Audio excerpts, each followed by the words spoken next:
Be me, 22 years old college student, dating Hannah for about 8 months. She's actually cool, plays Vidya, doesn't judge my anime collection, rare W in my pathetic existence. Think I might actually not die alone. Enter Chloe, sits 2 rows behind me in philosophy class. Never talked to her before, don't even know her last name. She's that type of girl who wears crop tops in winter, talks loud enough for entire lecture hall to hear her personal drama. One day after class, she just walks up to me. Hey, Anon, you're dating Hannah, right? Immediately suspicious, because why would she know this? Yeah, why? She gets this weird smile like she just found $1 on the ground. Oh, nothing, just curious. Alarm bells going off in my autism brain. Tell Hannah about it later that night. She just shrugs it off, probably just making conversation. Hannah is too pure for this world, doesn't understand female warfare. Next week. Chloe starts sitting closer to me in class, begins asking me random questions about assignments. Hey, Anon, did you understand the Nietzsche reading? Bitch, we both know you didn't even buy the textbook. Starts laughing way too hard at my completely unfunny responses, touching my arm when she talks, my face when I realize what's happening. She's not trying to get with me, she's trying to create drama. This is psychological warfare and I'm the battlefield. Decide to ignore it, hope she gets bored and moves on. Wrong move? Apparently ignoring a attention-seeking Femoid makes them stronger. She escalates to texting me. Somehow got my number from our group project, chat. Start sending messages like, hey, what are you up to? Always late at night when Hannah's probably asleep. I show Hannah the texts. She's starting to look concerned now. Why is she texting you so much? Tell her I have no idea, never gave her any encouragement. Hannah believes me, but I can see the doubt creeping in. Chloe must have supernatural timing because she always texts right when Hannah and I are hanging out. Hannah's phone will buzz and she'll check it, then look at me weird when I get a text 2 seconds later. Who's that? Just Chloe asking about homework. Except it's never about homework. It's always, hey, or what's your favorite movie, or some other conversation starter. My anxiety levels reaching critical mass. Start leaving my phone in another room when Hannah comes over. Chloe adapts, starts approaching me in person more. Shows up at the coffee shop where Hannah works, sits at a table where she can see us, orders 1 drink and makes it last 3 hours while staring. Hannah notices and asks who she is. Just some girl from class. Hannah's getting more suspicious. Can't blame her. From her perspective, some random girl is suddenly everywhere. Chloe starts showing up at parties she was never invited to, always gravitates toward wherever Hannah and I are standing, inserts herself into our conversations. Oh my God, Anon, remember when you said that thing about Kafka? Except I never said anything about Kafka to her. She's literally making up fake memories. Hannah looks confused. When did you guys talk about Kafka? Chloe just smiles and says, oh, we've had lots of deep conversations. That was when I knew I was screwed. Hannah starts asking me more questions about Chloe. How well do you know her exactly? Why does she seem to know so much about you? Are you sure nothing happened between you two? Try explaining that Chloe is just being weird, but it sounds weak, especially since I can't explain why she's targeting us. Chloe starts commenting on Hannah's social media posts. Nothing inappropriate, just friendly stuff, like cute outfit, but she's commenting on literally everything. Hannah shows me her phone. This girl likes every single thing I post within 5 minutes. That's not normal, right? Tell her no, definitely not normal. But what can we do? Block her for being too friendly? Chloe starts sitting with us at lunch sometimes. Just shows up and plops down like we're all best friends. Monopolizes the conversation, talking about classes we don't share. Brings up inside jokes that don't exist. Remember that funny thing you said about your roommate, Anon? I literally never told her anything about my roommate. Hannah looks at me like I'm hiding something, because from her perspective, I apparently tell Chloe personal stuff. Try to text Hannah later explaining that Chloe is making things up, but now I sound paranoid and defensive. Why would she make that up? Good question, Hannah. Why would someone do that? Because some people just want to watch relationships burn. Chloe starts getting bolder, begins talking to Hannah directly when I'm not around. Hannah tells me Chloe approached her after work. She wanted to know if you were happy in our relationship. My stomach drops into the earth's core.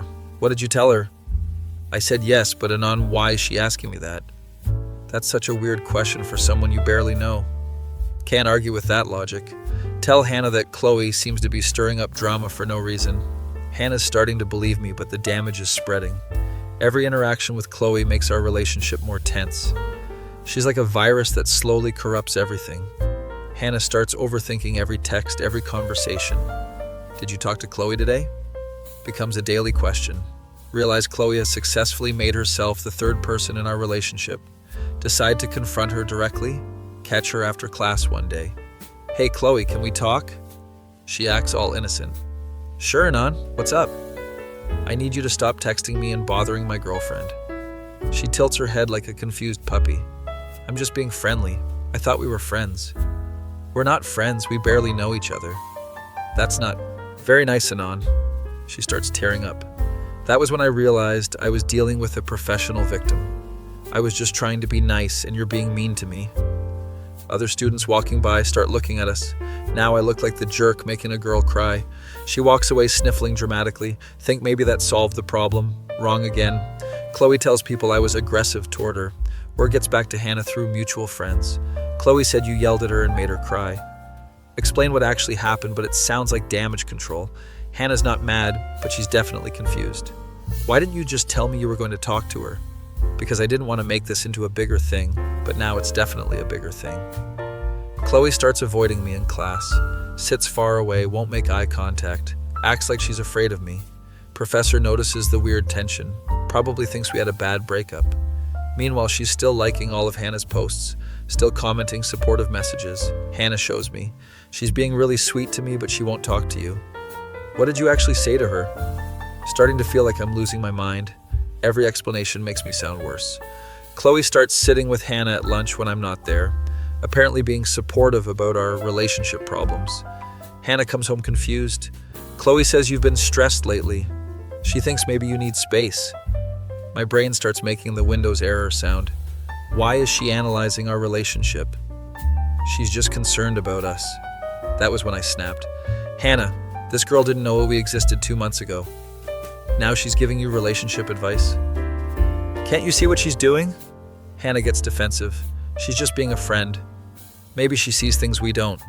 Feel like I'm in the twilight zone. Somehow Chloe has convinced my girlfriend that she cares about our relationship while simultaneously destroying it from the inside. Things get worse when Chloe starts spreading subtle rumors, tells people she's worried about Hannah, says I seem controlling and jealous. These rumors get back to Hannah's friends. They start asking her if everything's okay. Your boyfriend seems really possessive. Are you sure he's treating you right? Hannah comes to me upset. People are saying you're controlling. Chloe thinks you might be emotionally manipulative. That was when I realized Chloe had played the long game perfectly. She made herself look like the concerned friend, while making me look like the toxic boyfriend.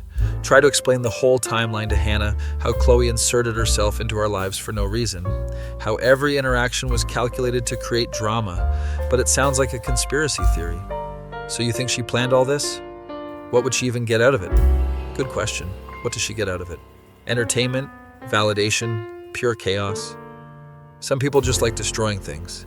Hannah's friends keep feeding her doubts. If multiple people are saying he's possessive, maybe there's some truth to it. My relationship is dying and I can't stop it. Chloe barely has to do anything now. The poison she injected is spreading on its own. Hannah starts questioning everything I do. If I ask where she's going, I'm being controlling. If I don't ask, I don't care enough. Every conversation becomes a minefield. 2 weeks later, Hannah breaks up with me. I need to figure out who I am without someone watching my every move. Try one last time to explain about Chloe. She manipulated this whole situation. Hannah just looks tired. Anon, not everything is about her. Maybe we just weren't right for each other. She leaves and I'm sitting alone in my apartment, thinking about how Chloe successfully destroyed an 8-month relationship, using nothing but strategic friendship and concerned trolling. The worst part is, Hannah still thinks Chloe was trying to help. 3 months later, I see them hanging out together. Chloe got what she wanted. She removed the obstacle and claimed the friend. That was when I understood the game completely. She never wanted me. She wanted Hannah, and I was just in the way. See Chloe around campus sometimes. She always smiles and waves like we're old friends, like she didn't systematically dismantle my relationship. Hannah's happy with her new friend group, completely convinced that breaking up was her own decision. Never realized she was psychologically manipulated by a master. My face when I learned that some people destroy relationships as a hobby. TFW, you realize evil doesn't always look like what you expect. Sometimes it looks like a concerned friend in a crop top. Still go to philosophy class. Chloe sits in my old spot now, probably scouting her next target. That was when I learned that the most dangerous people are the ones who weaponize kindness, no happy ending. Just the knowledge that some Femoids are basically relationship serial killers, and they're really good at it. Be me, 28 years old and basically a failure, college dropout working at a grocery store.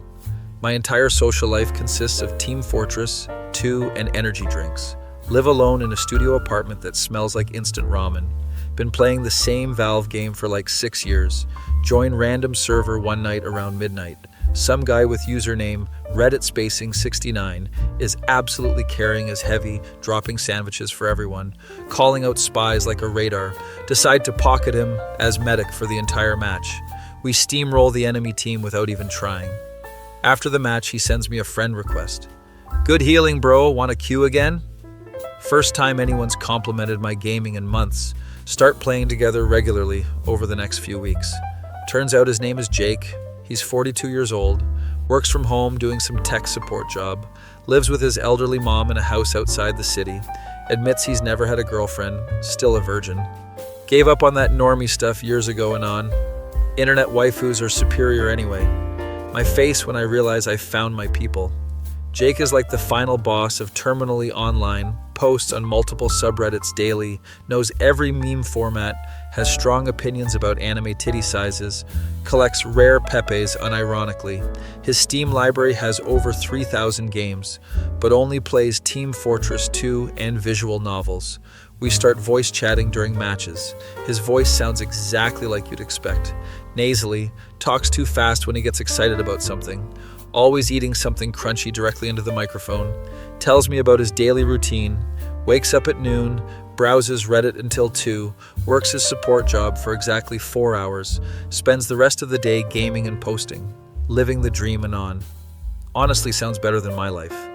At least he doesn't have to deal with customers face to face. We start hanging out outside of Team Fortress 2, play other Steam games together. He introduces me to visual novels. You gotta appreciate the storytelling, bro. These Japanese developers understand character development. Shows me his collection of anime figures, has them arranged on shelves with proper lighting.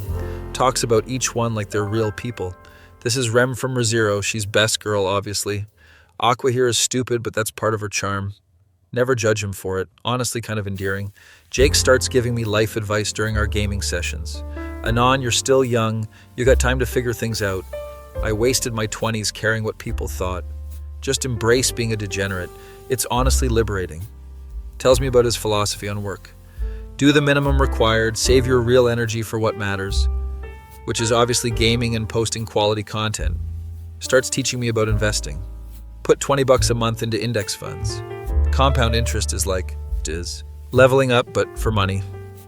Actually pretty solid advice from a guy who owns a body pillow. We develop our own little gaming schedule. Every Tuesday and Thursday night, Team Fortress 2.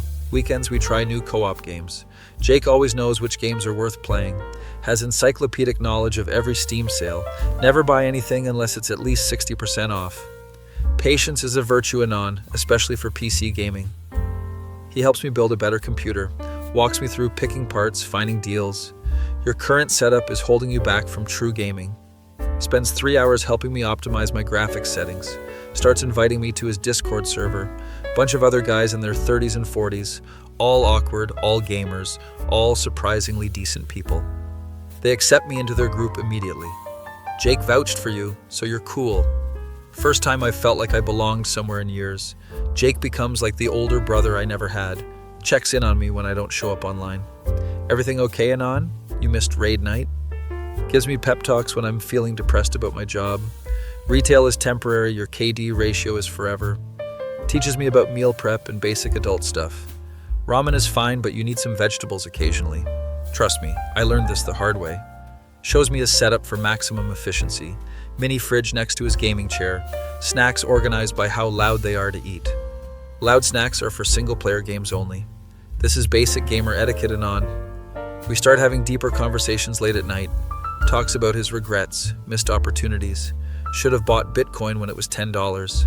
Should have asked out that girl from GameStop in 2008. Tells me not to make his mistakes. You're not too old to turn things around.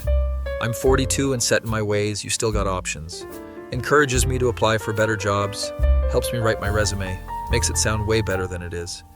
Everyone lies on resumes, anon, just don't get caught. Starts teaching me about personal finance, shows me his budgeting spreadsheet, has every expense tracked down to the penny. Being a NEET requires financial discipline. Can't buy anime figures if you're broke. Jake becomes my closest friend over about 8 months. Only person who texts me regularly, remembers when I have job interviews or doctor appointments, always asks how things went, sends me memes at random times during the day, usually perfectly timed to cheer me up. We plan to meet up in person for the first time, going to drive to a gaming convention about 2 hours away. Jake's super excited, been planning our itinerary for weeks. Gonna check out the new graphics cards, maybe hit the anime booth. First time I'm leaving the house for fun in like 2 years. The week before the convention, Jake seems different. Still plays games with me, but seems distracted. Keeps talking about his mom's health problems. She's been having chest pains, won't go to the doctor. Stubborn old lady thinks doctors are just trying to scam her. Tells me he's been driving her to appointments all week. Barely slept, been worried about leaving her alone. I tell him we can postpone the convention. Nah, anon, I need this. Been looking forward to it too much. Mom will be fine for one day. Friday night before we're supposed to leave, Jake doesn't show up for our usual Team Fortress 2 session. Figure he's just busy packing or dealing with his mom. Send him a message asking if we're still on for tomorrow. No response, which is weird because he always responds. Saturday morning, still no word from Jake. Try calling his Discord, goes straight to offline. Check his Reddit account, no posts in 18 hours. Starting to get worried because this isn't like him. Decide to drive to the convention alone. Maybe he'll show up. Spend the whole day checking my phone. Keep expecting to see a message from him explaining where he is. Convention is fun, but feels empty without my gaming buddy. Drive home Sunday feeling confused and disappointed. Monday morning, I get a message from someone in our Discord. Hey, Anon, did you hear about Jake? My stomach drops immediately. And hear about what? He was in a car accident Friday night. Was driving his mom to the emergency room. Didn't make it to the hospital. My brain just stops processing information. Stare at the screen for like 10 minutes. Keep refreshing the message, hoping it changes. Call the guy who told me, need to hear it again. Yeah, man, it's confirmed. Saw the news article. Happened around 11 p.m. on Route 42. Both him and his mom died on impact. Hang up the phone and just sit in silence. Don't know how to process this information. Jake was supposed to be immortal. He was only 42. Go to his Reddit profile. Last post was Friday afternoon. Taking mom to doctor. Wish me luck, bros. Top comment is someone making a joke about normie activities. Jake replied with a laughing emoji. That was his last interaction with anyone online. Check his Steam profile. Shows last online Friday evening. We were supposed to play Team Fortress 2 that night. He probably rushed home from the hospital to pack for our trip. Never made it that far. Spend the next week in a weird fog. Keep opening Discord, expecting to see him online. Muscle memory makes me look for his username in servers. Realize I don't actually know anyone else well enough to talk about this. Jake was my only real friend. Start going through our old chat logs. Months of daily conversations about games, life, stupid memes, all the advice he gave me, all the encouragement. You got this, Anon, just gotta believe in yourself. Worst case scenario, you can always become a professional gamer. His jokes don't hit the same way when you know how it ends. Our Discord server slowly dies without him. Other guys stop posting, everyone drifts away. We were only connected through Jake. Without him holding us together, the group falls apart. Keep playing Team Fortress 2 by myself. Every heavy player reminds me of him. Every sandwich drop makes me think of his callouts. Spy behind you, Anon, turn around, you blind idiot. Game doesn't feel the same without someone to share it with. Try to follow his advice about improving my life. Apply for better jobs, start saving money like he taught me. But every small victory feels hollow. Want to tell him about getting the new job. Want to share memes with him, hear his terrible puns, realize I never even knew his last name. Only knew him as Reddit spacing 9 and Jake. Don't know where he lived exactly, can't visit a grave. No closure, just an empty spot in my friends list. Sometimes I catch myself typing messages to him, forgetting for a second that he's not there anymore. Delete them before hitting send. 2 years later, and I still miss that awkward virgin. He was the best friend I ever had, taught me more about life than anyone else.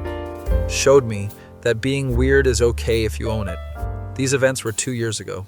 Still think about him every time I play Team Fortress 2. Still miss getting those random memes at 3 a.m.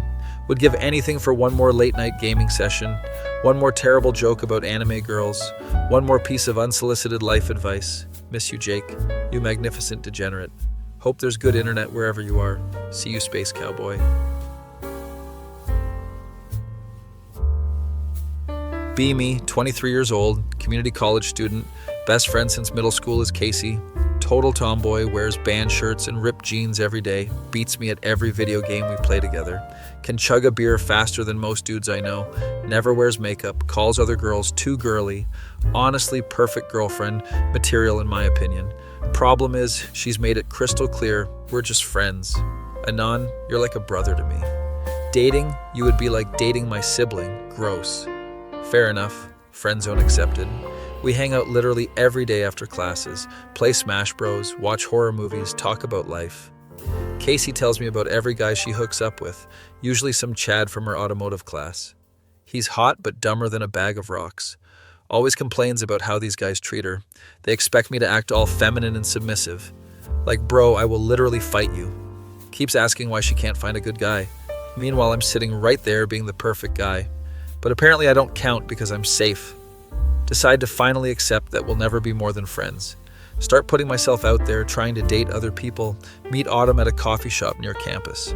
She's cute, shy, actually seems interested in me. Total opposite of Casey in every way. Wears sundresses, does her nails, giggles at my jokes. We start texting constantly, going on actual dates. First girl to ever seem genuinely excited to see me. Casey notices I'm not available to hang out as much. Where have you been, Anon? You're acting weird. Tell her I've been seeing someone. She gets this strange look on her face. Oh, who is she? Do I know her? Describe Autumn. Show her some pictures. Casey's expression gets darker. She looks basic as hell. Bet she can't even change a tire. Weird reaction, but whatever. Casey's always been judgmental. Things with Autumn keep getting better. We have actual chemistry. She laughs at my stupid jokes, holds my hand in public, texts me good morning every day. First healthy relationship I've ever had. Casey starts being passive-aggressive about it. Haven't seen you in forever, Anon. Guess you're too good for your old friends now. Try to include her. Suggest we all hang out together. Nah, I'm good. Don't want a third wheel. Autumn asked to meet my best friend. You talk about Casey so much. She sounds cool. Set up a casual hangout at my apartment. Casey shows up wearing her nicest band shirt. Immediately starts testing Autumn with gatekeeping questions. Oh, you like this band? Name 3 songs that aren't singles. You play video games? What's your rank in Overwatch? Autumn tries to be friendly but clearly feels attacked. Casey keeps making little digs. Wow, Anon, she's very feminine. Does she know how to do anything practical? Evening becomes super uncomfortable. Autumn leaves early, says she has homework. Confront. Casey after Autumn's gone. What the hell was that about? I was just getting to know her. You were being a complete jerk. Casey gets defensive. Sorry for caring about who you date. She's obviously not right for you. Ask her why she cares so much. Because you're settling Anon. You could do so much better than some basic girl. Tell her that Autumn makes me happy. Happiness isn't everything. You need compatibility. She probably doesn't even understand your humor. Realize Casey is jealous, but not sure why. Thought she made it clear she wasn't interested. Next few weeks, Casey becomes increasingly hostile. Keeps bringing up Autumn in negative ways. How's your little princess doing? Bet she's never changed her own oil. Starts posting subtle shots on social media. Real recognize real, fake recognize fake.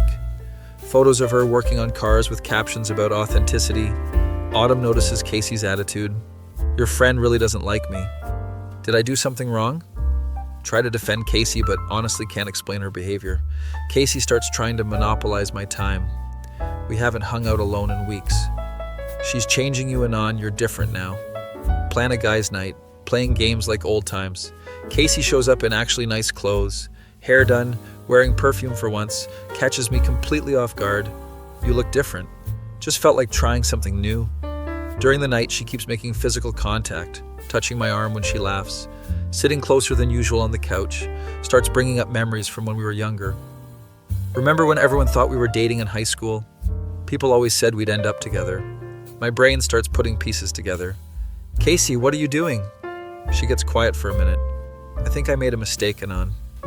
Maybe we should try being more than friends. Stare at her in complete disbelief. Are you serious right now? You've spent years telling me we're just friends. Now that I'm happy with someone else, you want to try? Casey looks hurt. I thought you'd be excited. You've had feelings for me forever. Tell her that ship has sailed. I'm with Autumn now. I'm not going to hurt her.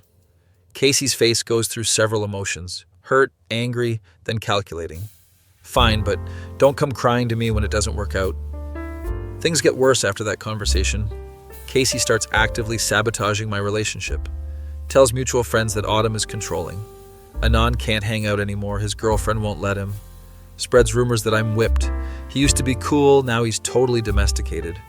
Starts inviting me to things, and specifically excluding Autumn. It's just for the friend group, she wouldn't fit in. Autumn gets upset about being left out. Why does your friend hate me so much? What did I ever do to her? Can't answer because I don't understand it myself. Casey escalates by showing up at places she knows will be, appears at restaurants where we're having dates. Oh, weird, didn't know you guys would be here. Sits at nearby tables, obviously listening to our conversations. Autumn starts feeling uncomfortable going anywhere. She's always watching us. It's like she's stalking our relationship. Finally have enough and confront Casey directly. You need to back off and leave us alone. You made your feelings clear years ago. You can't just change your mind because I moved on. Casey breaks down crying. I was scared, Anon. I didn't want to ruin our friendship. But watching you with her made me realize what I lost. She doesn't understand you like I do. Feel bad for her, but stand my ground. That was your choice to make. You don't get to mess up my happiness because you regret it. Casey gets angry through her tears. Fine, choose some random girl over your best friend. But don't expect me to be here when she breaks your heart.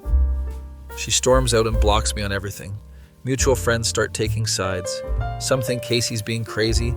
Others think I'm abandoning my oldest friend for some girl. My friend group basically splits in half. Autumn feels terrible about causing the drama. Maybe we should take a break until this settles down. Tell her absolutely not. Casey made her choice. I'm not letting her control my life. 6 months later, I'm still with Autumn. Haven't spoken to Casey since our fight. Heard through friends that she's dating some new guy. Apparently talks about how much better he is than her loser ex-friends. Autumn and I are doing great. She never brings up the Casey situation anymore, but I can tell she's still hurt by how badly Casey treated her. Sometimes I miss my old friendship. Casey and I had years of history, shared interests, inside jokes, but I realize now that she was never really my friend. Real friends want you to be happy. They don't try to sabotage your relationships out of jealousy. Casey kept me in the friend zone as her backup option. Got mad when I finally moved on and found someone better. My face when I realized I wasted years pining for someone who only wanted me when she couldn't have me. That was when I learned that some people love the attention more than they love the person giving it. Autumn treats me better than Casey ever did. Actually wants to be with me, doesn't play games. Sometimes the person you think is perfect for you is just perfect at keeping you available. No happy ending with Casey. Just the realization that I dodged a bullet and found someone who actually appreciates me.